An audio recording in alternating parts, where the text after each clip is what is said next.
Very good morning दोस्तों। और आज हमारा प्रस्थान जो है ऋषिकेश से फाटा के लिए है। और ये देख रहे हैं मैं अपने आश्रम माँ कत्यानी से, जो ज्ञान करतार आश्रम नाम से है, यहाँ से मैं निकल चुका हूँ। और इस समय सुबह के करीब करीब 5 बजने वाले हैं और मैं अपनी गाड़ी के पास अभी जा रहा हूँ। और गाड़ी को हम कर लेते हैं थोड़ा सा सैनिटाइज, ताकि जो शक और शुबह हो कोविड का सुरक्षा के मद्देनजर तो वो दूर हो सके।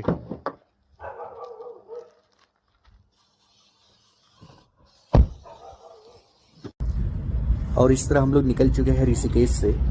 सुबह के 5 बजे हैं और हमारे जो चालक है मंजीत भैया बताए हैं कि 7 घंटे लगेंगे फाटा तक पहुंचने में, जो अनुमान है अगर बहुत ज़्यादा ट्रैफिक नहीं मिला तो। और इस हिसाब से हम देवप्रयाग पहुंचेंगे तो उजाला होना प्रारंभ हो जाएगा। तो कोशिश यही रहेगी हमारी कि पूरे रास्ते की जो भी महत्वपूर्ण स्थान है, पूरे रास्ते की वीडियो आपको दिखाएं। और इस तरह हम लोग शिवपुरी पहुंच चुके हैं, जो कि ऋषिकेश से करीब 12 से 13 किलोमीटर दूर है। और शिवपुरी का नाम उन लोगों को बहुत अच्छी तरह से पता होता है जो कि एडवेंचर के थोड़े शौकीन होते हैं, क्योंकि राफ्टिंग यहीं से, जो 90% राफ्टिंग है वो यहीं से स्टार्ट होती है ऋषिकेश के लिए।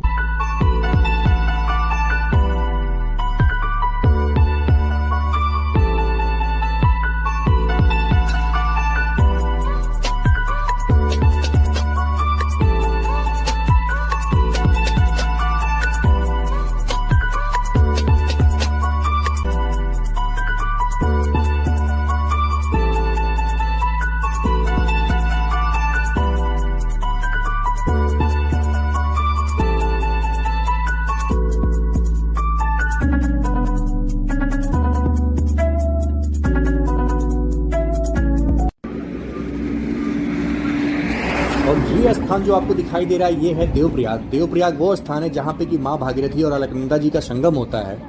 इसके पश्चात ही गंगा जी अपने अस्तित्व में आती हैं। अगर पौराणिक मान्यताओं के हिसाब से आप देखेंगे तो गंगा जी का उद्गम स्थान जो है वो है गंगोत्री या गोमुख।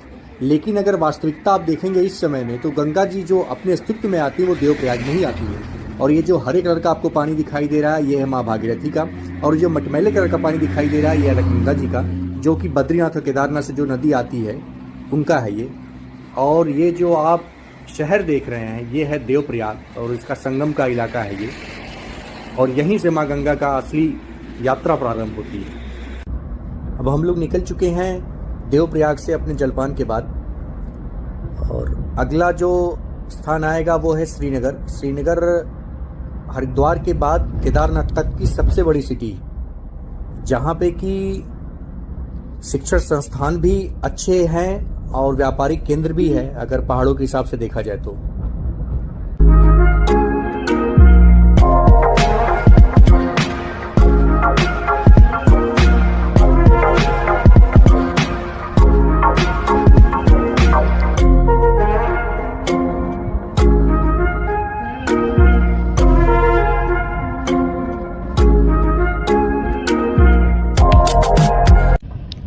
और हम श्रीनगर सिटी के अंदर पहुंच चुके हैं।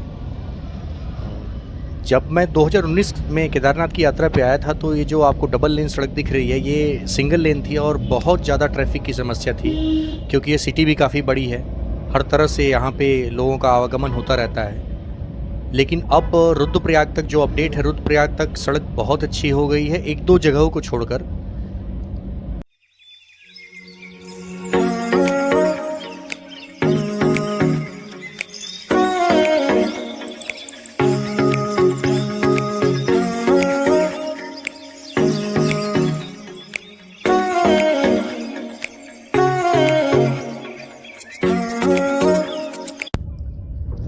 श्रीनगर सिटी के बाद हमें ये पहला रास्ते का पहला एक ऑफ रोड मिला है जिसको आप कह सकते हो। और ये हाईली जो है लैंडस्लाइड जोन है और ये 100 से 200 मीटर लंबा होगा। बाकी का आगे का रास्ता रुद्रप्रयाग तक अच्छा ही है। तो रोक रखी इन्होंने, देखो ऊपर चला के, या हम निकले। और ये हमें रास्ते का पहला चेक पोस्ट मिला है, लेकिन संयोग बस यहाँ भी हमारी चेकिंग नहीं है। अभी ऋषिकेश से हम चले और हमारी चेकिंग कहीं नहीं हुई। तो जो हमें इसका रीज़न समझ में आ रहा है। रीज़न यही कि हमने जो गाड़ी ली है उत्तराखंड नंबर की है, और ये जो आपके सामने दिखाई दे रहा है ये चार धाम रेल परियोजना का ही हिस्सा है जो कर्णप्रयाग तक जाएगी। करीब करीब इसमें 20,000 करोड़ रुपए का खर्च अभी के हिसाब से आ रहा है, और ये निश्चित रूप से सारे श्रद्धालुओं के लिए एक सुविधाजनक बनेगी। ये आपके सामने माँ धारी देवी का धाम दिखाई दे रहा है। पहले ये मंदिर यहाँ नहीं था, लेकिन जो डैम बनाया गया इस अलकनंदा नदी पर, उसके चक्कर में यहाँ इनको शिफ्ट किया गया, जिसके चक्कर में उत्तराखंड में काफ़ी विवाद भी हुआ था इस विषय को लेकर। कुछ ही क्षणों बाद अब हम रुद्रप्रयाग पहुँचने वाले हैं, और उसके पहले आप देख सकते हैं प्रकृति का नज़ारा इस वीडियो के माध्यम से। समय लगभग 8 हो चुका है, हम लोग 5 बजे चले थे ऋषिकेश से। तो अगर समय की बात किया जाए तो रुद्रप्रयाग ऋषिकेश से लगभग आधे दूरी पे है केदारनाथ के। किलोमीटर की बात किया जाए तो आधे से ज़्यादा दूरी पर है। लेकिन आप इस रोड की भी सुंदरता देख सकते हैं जो मानव निर्मित है, और उन इंजीनियर्स जिन्होंने इस पर काम किया है उनको बहुत बहुत बधाई, जिन्होंने इतने अच्छे रोड का निर्माण किया है जिससे पूरी यात्रा सुगम हो गई है चार धाम के लिए। और आगे जो आप देख रहे हैं वहाँ पे रास्ता कटता है। जो सीधा रास्ता जा रहा है वो बद्रीनाथ धाम के लिए है, और केदारनाथ धाम के लिए जो लेफ्ट रास्ता जिससे हम जाएंगे वो जा रहा है। तो मिलते हैं अभी आपसे हम रुद्रप्रयाग के संगम पे। तब तक आप इन प्रकृति के खूबसूरत नज़ारों को देखते रहिए।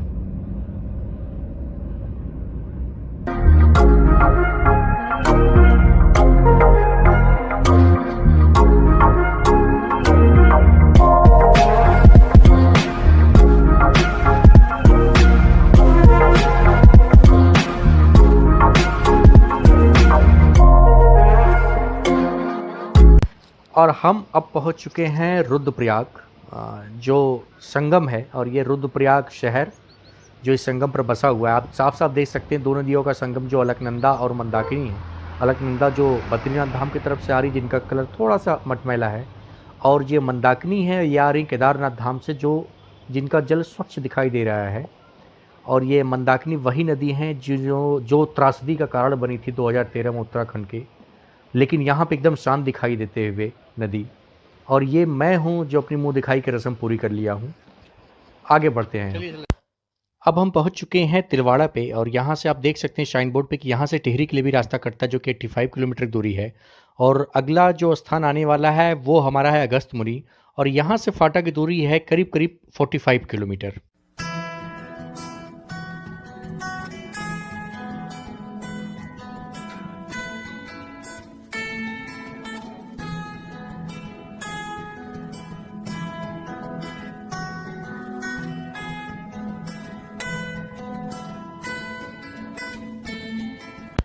अब हम पहुंच चुके हैं अगस्त्यमुनि, जो कि गुप्तकाशी के पहले की मार्केट ही कह सकते हैं, एक छोटा सा इलाका कह सकते हैं। और यहाँ से फाटा की लगभग दूरी 38-39 किलोमीटर है। अगस्त्यमुनि को पार करते ही आपको बर्फीली पहाड़ियों के दर्शन प्रारंभ हो जाएंगे। और यहाँ से जो मैं देख पा रहा हूँ हमें बर्फीली पहाड़ियाँ दिख रही हैं, जिनको मैं अभी कैमरा जूम करके दिखाता हूँ। तो ये इस बात का प्रतीत है कि हम लगभग अपनी मंजिल तक पहुँचने वाले हैं। ये देख सकते हैं आप बर्फीली पहाड़ियाँ। गुप्तकाशी से पहले एक छोटे से रेस्टोरेंट पे हम लोग रुके थोड़े से जलपान के लिए, क्योंकि हमें कोई बहुत जल्दी हो नहीं रही थी। तो यहाँ पे एक बस खड़ी थी और हम लोग थे, तो और जो काम करने वाला स्टाफ तो सिर्फ एक ही था, तो काफ़ी देरी हो रही थी। इस चक्कर में मैंने अपनी कमान खुद संभाली अपने हाथ में, और कई लोगों के लिए पराठे बनाया और मैंने अपने लिए बनाया, और फिर यहाँ से हम लोग जलपान करके आगे के लिए निकल गए।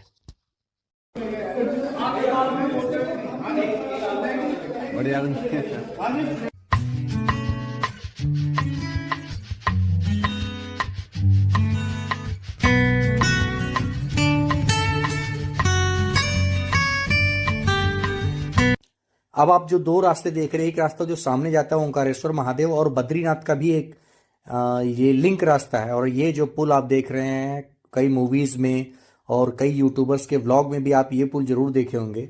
और यहाँ से फाटा की दूरी 21 किलोमीटर और केदारनाथ धाम की दूरी यहाँ से करीब करीब 50 किलोमीटर है।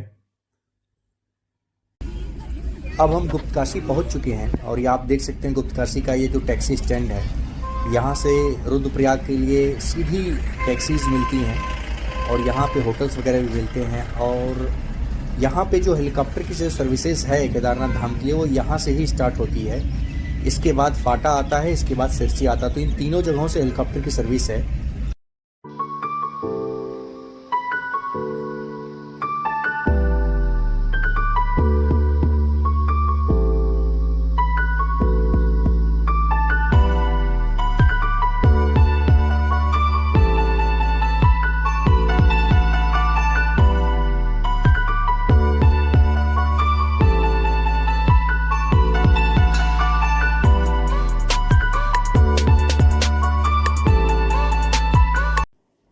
अब हम गुप्तकाशी से फाटा पहुंच चुके हैं और ये आप देख सकते हैं फाटा का जो हेलीपैड है पवन हंस का, उसके आसपास के ये जो दृश्य हैं आप इनको देख सकते हैं। और मैंने अपना होटल भी फाटा हेलीपैड से बिल्कुल सटा हुआ ही लिया है। और ये आप देख सकते हैं कि ये जो फाटा का हेलीपैड आपको बाईं तरफ दिखाई दे रहा है, सामने एक हेलीकॉप्टर खड़ा भी है यहाँ पे। तो कल हम यहीं से अपनी जो यात्रा है बाबा के धाम के लिए प्रस्थान करेंगे।